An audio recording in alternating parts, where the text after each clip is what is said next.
This is a production of Cornell University.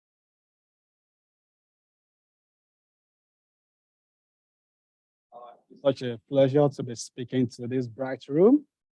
And then I feel so proud of the people, my teachers, everyone who have taught me, and who gave me the opportunity to be here today. Sorry, I'm going to get it. Right. So in the early 60s, Nigeria, a very interesting country, prior to the discovery of oil, Nigeria had a lot of food to eat. We were food self-sufficient, and we also had enough to export to the world. In this period, Nigeria had over 60% of its GDP coming from agriculture, and over 70% of gainful employment were also in agriculture. And then 62% of our foreign reserve comes from, foreign earnings comes from agriculture. So down the line, quite a few things have changed now. And in this period, people now struggle to find food to eat, and there's a growing unemployment rate in the country because we also have a very rising population. Currently, right now, Nigeria is not only the largest country in Africa, but in the top 7 globally. We are over 200 million people. And then we have a very youthful population with an average age of 18.1. Now, why am I interested in this sector? A little story back to the 60s. There was a man that was popularly called Babadara. In a community, this man, Babadara, he has a job, and his job is to wake up every morning, set up the community radio at a town square. The technology they use at that time, he programs the technology for the radio frequency to connect. Then they don't only broadcast the news on the radio, the community radio, they also broadcast market information and other adversaries around cocoa, groundnut, rubber, and coffee, and palm oil, which were the prominent Nigerian crop at this time. So many farmers rely on the service of Babadara, who connects them to the rest of the country to know the commodity price of cocoa, to know what to sell, when to sell, and other market information that is essential for their agricultural practices. Now, many years down the line, Babadara happens to be my grandfather, who served his community for many years. And I am so privileged and honored to also continue in his tradition of also serving my community of smallholder agricultural practitioners. Some farm for themselves, some for their household, some sell, some just want to farm just for farming sake, not necessarily to make money. So when you look at this map, you see that Nigeria has a very unique advantage of being close to the Atlantic Ocean, which also contributed to the Nigerian economy. And Nigeria is a very multi-ethnic nation and very diverse. And also, right now, the context of agriculture in my country is that we have lost so many gaps from over 70% of gainful employment now down to about 34%. Not only that, we also have 24% now of our GDP from agriculture, and then 80% of the farmers in the country are stay smallholder farmers, and 68 million people rely on agriculture as their primary means of livelihood. So these are very important figures I wanted to bear in mind as we go on in this slide. So agriculture is not just for export. It is a means of livelihood for us. It is connected to the culture, to the community, and people see agriculture as a gift. So I would like to let you have a little bit more information about smallholder farmers. because I realized that the context of smallholder agriculture is different from country to country. And then I also like you to, so that we can be on the same page when I say smallholder farmer. And then it is from my many years of working in Nigeria with smallholder farmers. One of the interesting things I've learned is that from community to community, smallholder farmers are highly diverse and very unique. Like I mentioned earlier, some at the subsistence level, they just want to farm just for farming's sake, largely for self-consumption. Sometimes when they are able to, they sell or they gift out. While some are small-scale commercial smallholder farmer, very complex classification. But these are interested in consuming what they produce, and they're also market-oriented. When they see market opportunity to produce a crop that will sell, they wouldn't mind. Then we now have very recently large-scale commercial smallholder farmers who are now interested in farming majorly for the market. So we classify them. Sometimes also we also include the demographic characteristics, but that is also changing. In the past, it used to be the very old farmers, not very educated, but now we have the mix of this.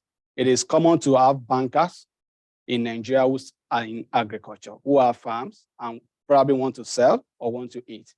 So that's why they included demographic. So the common paradigm of smallholder agriculture for Africa, for Nigeria is low yield output, food are insecure. But I asked myself, these smallholder farmers, they have done an amazing job taking care of the soil and also providing some other ecosystem services, nature-based services, than we have actually done, especially the industrial agriculture system. So I say, okay, what if we consider a new paradigm whereby if we quantify the contribution of this agriculture to water and soil management, to recreations, to keeping our bees for pollination, and also contributing to having the kind of ecological system whereby we are proud to live and raise our children. If we quantify this and pay them for this, maybe they are not so low yielding. Maybe they are actually profitable and higher yielding. And also, food has gone beyond just food for calorie increase. Now there's a very strong focus for nutrition as well. And then we say, oh, they are resource poor, but I say they are resource limited because they are rich in how they take care of nature and their community. They can be unorganized in our sense, in our description, but in the real sense, actually community-driven. They rely on one another. They learn from one another. They care for one another. You don't need to invite people in my country, in smallholder communities, to come to your wedding or to your birthday celebration. They just show up at your door with big smiles. So, and their system is highly knowledge intensive. Yeah, we say they are low literacy rate, but these guys, they produce food without soil science, crop science, without genetics and many other innovations that we have access to. That takes a lot of intelligence and brilliancy for them to have sustained themselves all through the year. And they are better environmental stewards. So I also like to show you quickly that why we consider all of this and why this conversation is very important is because the population of Nigeria, and like many other African countries, is increasing, population explosion, and yet our agricultural productivity is actually reducing. And that is why we are all in this room right now. So the agricultural food system outcomes that we desire to see in the next couple of years, we want to improve nutrition and health outcomes. We also want to develop our communities because of increase in population leading to urbanization and migration. We want to be able to make more food, healthy food, and also reduce the environmental impact of food production. And then we also want to be able to build a sustainable and resilient food systems. These are some of the dilemmas that we have. Like, how do we achieve all of this without contributing to environmental degradation? And also, when I think about this and I look at the trends of technology, I see that there's going to be a lot of massive job loss in the agricultural sector. Most especially the familiar jobs will be lost for new jobs. And the new jobs will require new level of skills that probably many people in this region don't currently have. So this also gets me worried. And if we don't do what we should do, if we don't program and design some of our innovations and solutions right, we may further increase social inequality and further contribute to poverty. So how do we ensure we do all of this and protect these our desirable outcomes against technological innovations, and then also reduce or probably eliminate negative environmental externalities? So these are some of the conversations that we think about. So for us to achieve our food system outcomes, there are constraints. These constraints, they are still there, they've not disappeared. Infrastructure, capital input, climate change is a big one there. Sometimes there is a policy fragmentation or policy disconnection, whereby the policies don't actually address what they should address. Sometimes we are not sure we should subsidize or we shouldn't subsidize, we should be subsidized. And these are some of the issues that we still have. We are familiar with some of these terms. I just want to highlight that when you also look at the input space, in Nigeria currently now, the average fertilizer usage per farmer, it's a little bit over 300 kilogram per hectare per annum. You can do the mathematics. That is very low, I think. In Nigeria today, less than 16% of our household actually use tractor or motorized equipment on their farms. Most of the farm still takes place with non-motorized equipment or with the cutlass and hoe.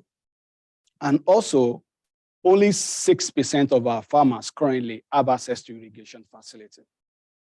So when we bear this in mind and we design crop programs or soil programs or crop improvement or agricultural development programs, these are also some of the factors that we need to have at the back of our mind. They don't have the very elaborate or advanced environment for production like we have. So I'm a Manchester United football fan. Anytime Man U is not playing, the other thing that keeps me up at night is these two graphs. And that is because when you look at Nigerians' agricultural productivity against Nigeria's population growth, this is worrisome. Not only is this worrisome, Nigeria has been projected to outgrow USA population-wise by 2050. So this could be something good, but that also requires a lot more resources. We have a growing population to feed. And right now in Nigeria, maize yield per hectare is 6 times less than maize yield per hectare in the US. And generally in Sub-Saharan Africa has over 15% of area for cultivation of maize globally, but the yield output is actually 5%. So these are very important statistics that I would like you to bear in mind. And interestingly also, we never understood how vulnerable we were to all of this until the very recent Russia-Ukraine war that has shown us how very vulnerable we are to the current global food system. So something needs to be done, and this is my headache. I think about this a lot. So in the last couple of years, so many agricultural development programs have been designed. Some were designed focused around improving adoption of mechanized agriculture, some around increasing irrigation systems, some around increasing access to genetically improved seed varieties or extension system whereby we train farmers, improve their capacity, knowledge, conservation agriculture. These are some of the initiatives that have been designed to improve agricultural productivity in Nigeria and some other part of Africa. And very recently, Now, digital agriculture is a new innovation on the desk, and it's super exciting what we can do with digital agriculture. However, also we need to be careful so that digital agriculture will not fail to achieve what it promises, just like many other previous innovations that we have. And we need your help to do this, because right in this room, this is a collection of some of the finest and the brightest minds around the world. So if you are aware of these issues, it means you can also contribute to ensuring that we are able to achieve our food system outcomes. So I will talk a little bit about digital agriculture and then some of the work I've been able to do with some other people in the space, and then the ecosystem of agriculture, the current gaps, and then what I think we should do or focus on going forward. So the beautiful part of digital agriculture is it gives us the opportunity to be able to influence on the farm level decisions, but this time around, not the generalized prescribed solution, but being able to tailor the solutions or the recommendations to the agroclimatic conditions and also to socioeconomic settings of the locations where we are. And this is so fascinating because, like I said earlier, Nigeria has about 6 distinct agroecological zones. Then it's also a very multinational country with different ethnic groups, over 250 ethnic groups. In Nigeria, we speak over 500 languages. So it's very possible for me to meet 3 Nigerians that we can't even communicate in our local languages. And that's why some of us speak English. So these also play out in agricultural development. And because of this, being able to bring in some level of precision, customization, it's an amazing opportunity for us. And this is why digital ag is so fascinating for me. And if we do this right, we'll be able to achieve not only desirable outcomes, but also we'll be able to change the narratives. And in Nigeria at this time, there are about 6 key drivers of digital ag innovation in Nigeria. One of them is a digital technological advancement around the world. Nigerians are very vibrant and very enterprising people. So we see the technological development around the world, and we find out ways to adopt and also customize them to address our challenges. Not only that, there's a very strong increase in mobile phone penetration in Nigeria. And also climate change has showed us that we can't just leave our farmers to guesswork anymore. We need to also support them and capacitate their decision-making with data. And Nigerian governments have been also very supportive with very robust and very well-thought policies as well. So let's look at the digital agriculture ecosystem, and then we talk about the enablers, and then we look at the promises, and I will show about 3 case studies of some of the work we've done. So the digital ecosystem in Nigeria, around the world generally anyway, it relies on the enablers, the infrastructures, and also it could be adapted to different situations and different challenges or gaps in the agriculture space. So data is very important. This is data-driven. Without the ability to be able to share data and connect different data points, it is impossible to be able to do anything with digital ag. And but importantly, I also like to emphasize that we should also not get carried away with what digital agriculture can do, what the digital innovations can do, but also begin to also look at the enabling environment in which digital ag needs to operate. Without the right policy institutions, especially socioeconomic institutions, without the way increasing literacy, importantly, digital literacy as well, and the business environment where all of this takes place, it'll be very difficult for digital ag to deliver on these promises. And if we are able to connect the right use cases with the right infrastructure environment and then with the right enablers, definitely we can achieve this macro impact and then across a different space. We can improve food security, food and nutrition security index. Not only that, We can also increase our economic growth at household level and nationally. And then this can contribute big time to sustainability around environmental resilience, also promoting some other initiative around our environment. And importantly also, like one of the work we did, digital ag is an opportunity for us to reduce gender inequality and also be able to integrate our marginalized and our forgotten communities. If I have more time, I will share at least one example of how we apply this. So let's look at quickly 3 use cases, then we can have more time to discuss. So in this case, I'll be sharing a case of a government-led digital ag program. I will also share another case on that was led by a development organization that I was part of. And also I will share another case of a private agri-tech firm who is also piloting some innovative solution in the space. I'm involved in these 3 cases, so I know it deep down, and I was fortunate to be the program lead across. So the first case was this was funded by IFAD, that's International Fund for Agricultural Development, under their program called the Rural Poor Stimulus Facility Project, which generally seeks to improve agricultural productivity in countries around the world: Pakistan, India, Nigeria, Kenya, Uganda, Ethiopia, and some other countries. And the specific term of reference for this particular project was for us to develop and expand digital agronomic extension system in Nigeria.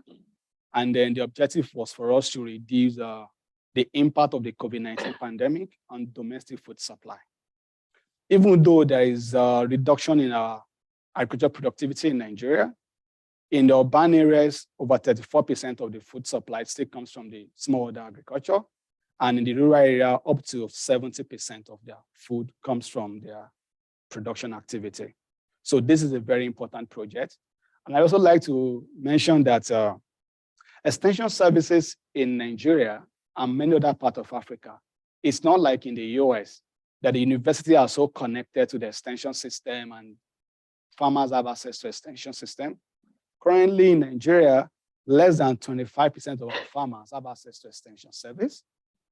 And then in a study that we conducted, over 50% of the farmers in the study said they have never participated in any farm level training, experimentation, or participatory research, or attended any agricultural workshop. So they have to rely on generational learnings, information sharing, farmers to farmers learning system. So, and right now, the extension agent in the country to farmers ratio is 1 extension agent to about 7,000 to 10,000 smallholder farmers.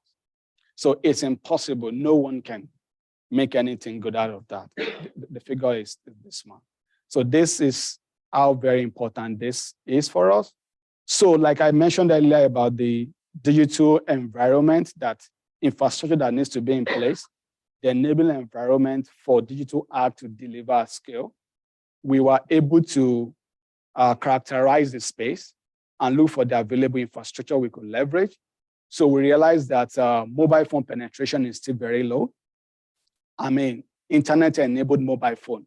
There are access to phones, break and feature phones, but internet-enabled phone is still very low.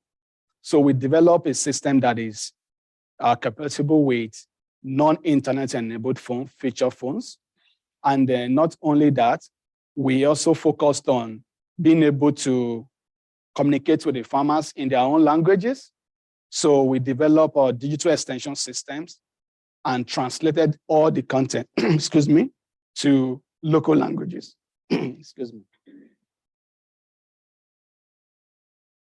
I'm still getting used to winter, sorry. So we translated this content, this is better. We translated the content to the local languages, and we ensure that the system can get across to the farmers even through their break and feature phones. So no need for internet. However, we still have to rely on access to the telecommunication signals. So the delivery mechanism sort of was to use the IVR platform for farmers to call in and make specific requests. and we are able to get across back to the farmers, either through SMS or through a push call that they receive on their mobile phone, just like a call. And then we had the mandate to focus on these priority food crops that cut across both crops for calorie increase and around nutrition as well. And after different level of iteration, we come up with these priority agronomic topics focused around crops, the agronomy of the crop, the soil, and the environment in which these crops grows. And on this particular project, we were able to, we have so many learnings, and then we also make some recommendations to be able to take this further to the next level. I'm pressed for time now, so quickly I'll talk about the second case. So on this second case, another major challenge is around access to finance. This is one of the constraints to agricultural development in my country. So we designed a digital phone book, a digital financial phone book that is able to connect the agripreneurs and enterprising farmers with agricultural finance organization or projects, and then they could learn more about financial products available in the country or within certain radius that they could access, and then also understand the requirement, the eligibility for this financial access, and then they could apply. So this project is still at the pilot phase, and we started this late last year. We're trying at this pilot phase to connect with 2,000 agripreneurs and smallholder farmers in the country, majorly focusing with the youth and then farmers who are focused, who are interested in taking their product to the market so that they could sell and pay back the loan, then also access more financial product. And this project, it's important because farmers most time has to rely on the ability for them to either monetize other assets that is not connected to agriculture to carry out agricultural production, which is another issue that we feel like this is one of the reasons why the poverty index is not improving, because land is an asset. So no one should have to sell their land because they want to produce food for the country. So, and recently, because of government policy and government support, financial institutions are beginning to become interested in the agricultural space. So now there's a friction of connecting the targeted group with their few available financial products. And this is why we develop this particular project. So we make use of the IVR and also SMS platform to get across to them. We did this so that we minimize the risk of eliminating or missing the targeted group. And this is what the user interface look like. So we make this to be compatible with non-internet phones, so that educated farmers who can read and write can easily take out their mobile devices, and they can use the IVR platform to send in SMS, receive message, and follow the prompt. They could search for financial products.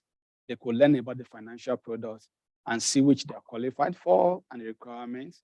And then if they have any question more, they also get a contact detail of the desk to the financial service. So this is still developing, and we haven't evaluated the impact of this particular project, but I'm super excited on the fact that people can be in their community where there is probably no internet, and they can learn about financial products to improve their fish farm or their vegetable farm or their agricultural production. So lastly, the last case is the case with AirSmart. AirSmart is an innovative agri-tech company that is providing precision tools and resources to connect farmers to tailored farm-level advisories. And all of their services are customized and tailored to individual users. That is the amazing thing for me about this particular organization. And then they came in with a lot of technology and resources to support the smallholder farmers. And essentially, they are learning on as they move along. So initially, when they started, they were focusing on commercial agriculture, but they soon realized that the scale for commercial agriculture is quite low in Nigeria. You can get more critical mass of farmers producing food in the smallholder farming settings. So now the dilemma is how to adapt their technology to suit the smallholder farmers. And this they've done since 2020 to recently. They've been able to customize some of their solutions to fit the reality on the ground at this time. Tractor flying devices or sensors at this time will not work in Nigeria, because this is a system whereby we have less than 6% of the farmers have access to tractor. So the solution that could help could be simple solution, just like these tools. I like to just walk you through some of their products. For example, you could talk about the Field Pro, which is used to map the field. This does not only map the field, but it also provides information with the help of the drone, with the elevation of the field, and then they could get the NDVI of the field as well, and be able to advise the farmer and say, okay, this is your vegetation index, this is your best chance on what to plant on this crop, on this farmland. And interestingly, many farmers don't know the actual size of their field, because in the traditional Nigerian society, when we don't usually sell land, we give out land many years back, but that is changing now anyway. And I was sharing with Professor Liz at that time that sometimes when we want to give you a farmland, we just ask you, we give you a stone, then we ask you to throw the stone like a shot put.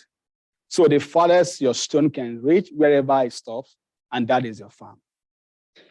Yes. So many people, they farm on the same land over many years without knowing the actual size of the farm. So for financial institutions and financial service providers, farm size is very important, because it means that when you know the actual size of your field, then you could plan your agribusiness activity around the input size you need, the amount of loan you need. If you're practicing an organic system, you need fertilizer, the quantity of seed that you need to plant on your field, and other information. So this way you are able to eliminate over providing financial resources for a farmer beyond their current farm capacity, or under providing resources for them. This is the usefulness of like this product. So they also have a product around Soil Pro, which is a soil testing kit. And then it gets for knowing so many soil elements. Then they have the Smart Sat, which is a weather advisory product. This particular product in Nigeria, it's not very easy to access weather advisory like here in the US. Till now, I'm still not used to checking my phone for weather information before leaving the house. So most times I get caught up without my jacket. I'm already out of the house.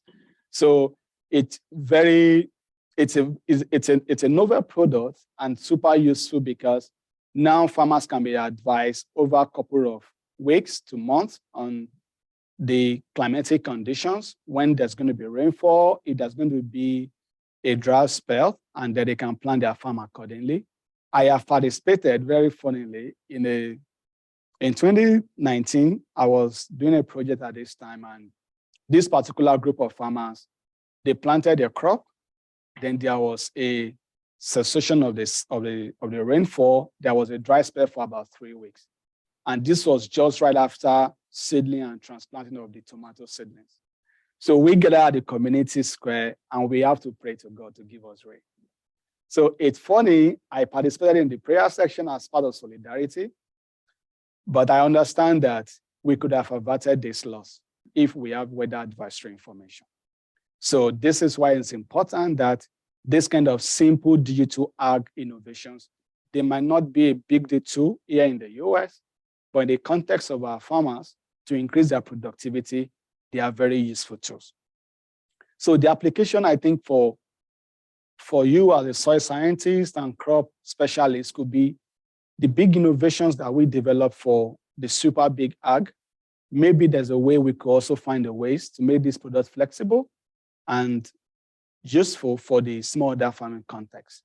And it's important because when you look at the population coming out of our country, when you look at our age group, a population of 18 years average, this looks to me like a blessing to the world in the next couple of years. So the world will rely on youthful population of Africa to continue to sustain the planet Earth.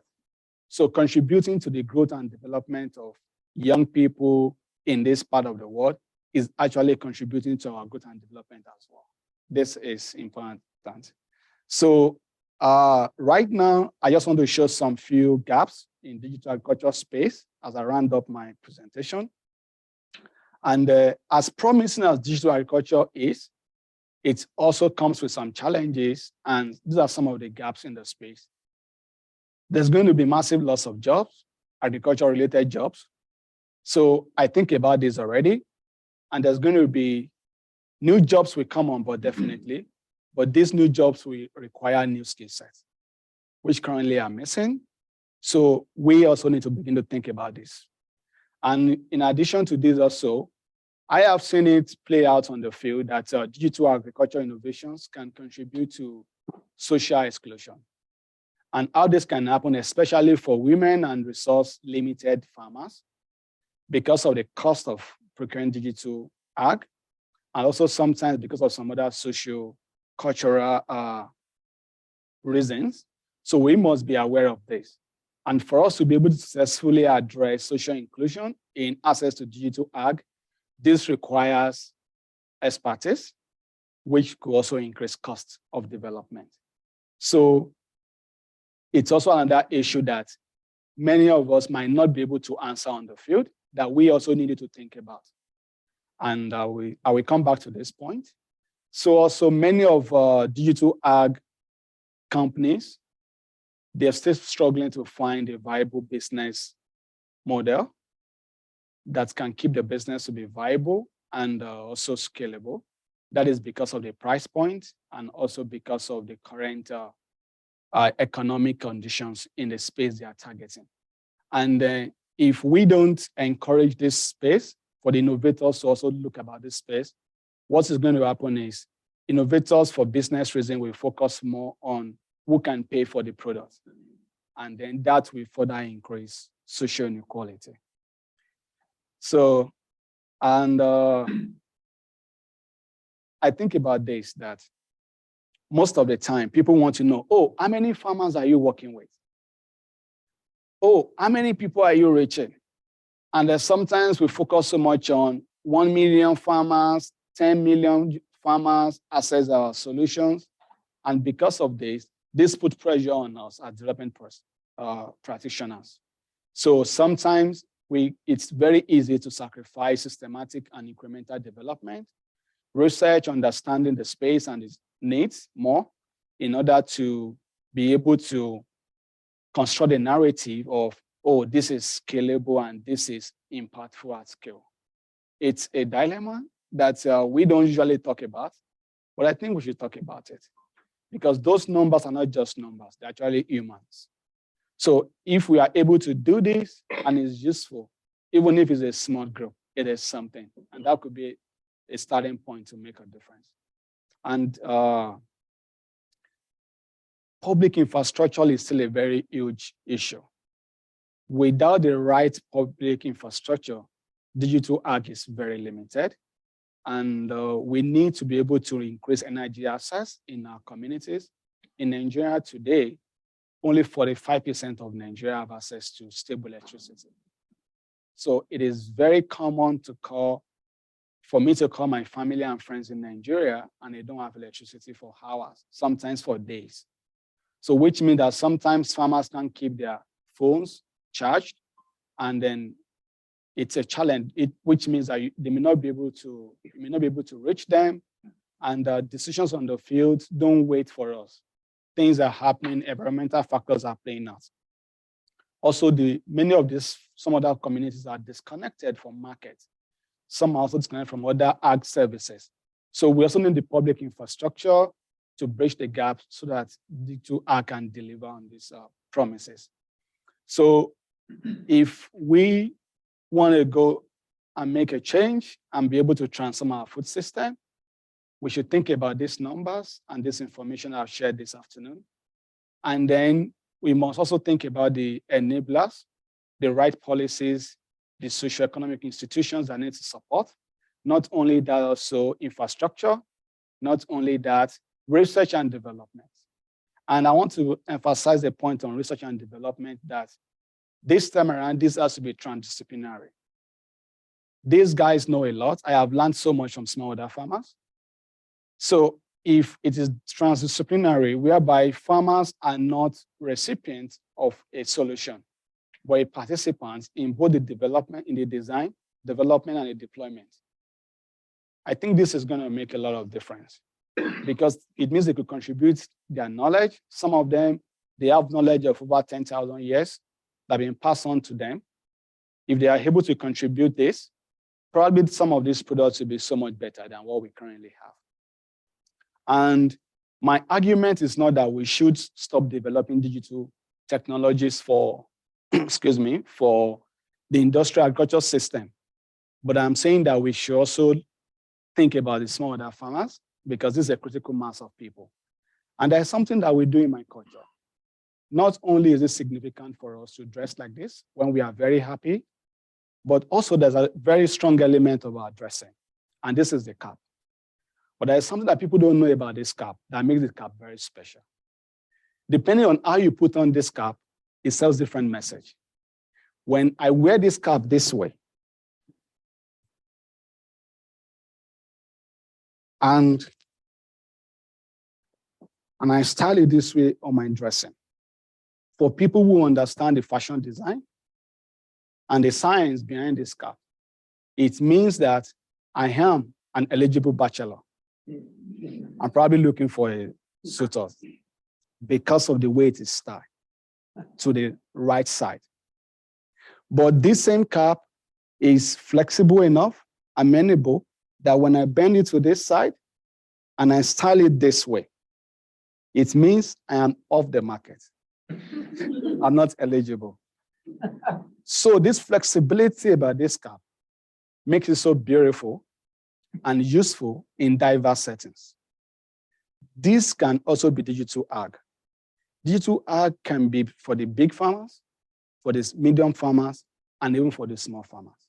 If we do this correctly, if we make it flexible, if we make it adaptable for a wide range of farmers, then trust me, we can achieve the full system transformation result. But we can't do this without you because you're our best link. You do research, you understand some of these topics than we do. We need these transdisciplinary collaborations. Soil, crop, the digital ag innovators, the farmers themselves as partners, not as recipients. Then with this, we can achieve this. So I think I'll stop here, then we can take questions and also just discuss. Thank you so much for having me. Thank you very much. John, do we have questions in the room? Yes. Thank you for the presentation. That was good. Have you seen any, like the way that smallholder farmers manage pests changing with kind of proliferation of technology? Like, do they maybe do better scouting or communicate to their neighbors like, hey, this is coming, we have this here, or anything like that? Thank you very much. Good question. But yes, some other farmers, the communities are already built around sharing of everything. They share the land, they share the water, they share food, they share their job and their sadness. So also they share information. So whenever something new comes on board, once one farmers know, there's a very high likelihood that every farmer's connected remotely directly to that same farmers will be aware of this. And this is one of the processes that we have used very well to our advantage. So we also initiate things like farmers to farmers training, farmers to farmers. Even though we have increased our mobile phone, some farmers don't have. Yes, sir. Yeah, time for two last questions. I don't need a microphone. No? Yeah, just for people. I was interested in this, the Soil Pro you mentioned. You said for decision making and developing the database. So I was wondering what decisions it was supposed to support and what goes in the database. And a related question is, how are these AirSmart people going to make money? I guess you alluded to that, but first I was curious what we're going to do with the soil database. Thank you so much. Good question. So one of the things we're trying to do is building a soil database, collecting soil samples, and analyzing these soil samples, the elements of the soil, what makes the soil unique and distinct, There was a time I saw a data on US soil and US soil dissemination. We don't currently have that in Nigeria. So this is why this one is quite useful. You are going to database of soil to be able to say, okay, oh, for one settlement in this area, that is soil protection. So what that is going to do for them is it's going to enable them to be able to provide near real-time adversary services. So if somebody brings in a soil sample that fits the characteristics of that soil, then it means that they can get your adversary from this real time. That is one. The second is that they are currently building an AI technology whereby they are planting feed sensors in different farms, collecting this soil data as well. So it's also meant to do the same, to be able to build a soil profile for the country. It's a very huge project, and I hope that they'll be able to sustain this. So the decision making then is just fertility management in that case? Yes, Okay. big time, yes. I spoke to one of their users, a small scale commercial farmers who subscribe for this particular product. And he told me that what this does for them is it's useful for them in managing nutrients. So now they know they can, when they are planning their farming season, they know the quantity of nutrient fertilizer they should be buying. So that way they could save money instead of overbuying, and then they could apply the fertilizer appropriately. They use that. Then for them to make money, the current model now is they are currently working with a financial institution, a bank, a commercial bank that is providing ag finance facility for the farmers. So they participate in this connected project using the Feed Pro to first map the farm and be able to do yield projection. So that way, you know how much finance should go to the farmers so that they don't incur debt that they can't pay. Then secondly, how much input it will require for the production to go through. Yes. It's still difficult for them because it means only who can. Sorry. So maybe this is a naive question, but I wonder if there's a way to use this technology without transforming farming into something, from something that is very low cost, low input activity. It doesn't require fossil fuels that sustains the environment, to prevent that transition to something that involves high cost. This is one of the, thank you so much for that contribution, not a question. It's one of the future. If we are able to do this correctly, it means that farmers can say, okay, I don't need enough organic matter here. This is rich. I don't need to apply any fertilizer here. Maybe I need it somewhere else, but not here. They could say, oh, one of these services that this particular ag company provides also to be able to advise, looking at a soil profile and say, this is the appropriate crop for this. Sometimes farmers plant a crop because some other farmers are planting it. And actually, based on the soil that you have, you should be planting rice and not maize. These are some of the usefulness of the soil preferred. All right, thank you very much. This has been a production of Cornell University, on the web at cornell.edu.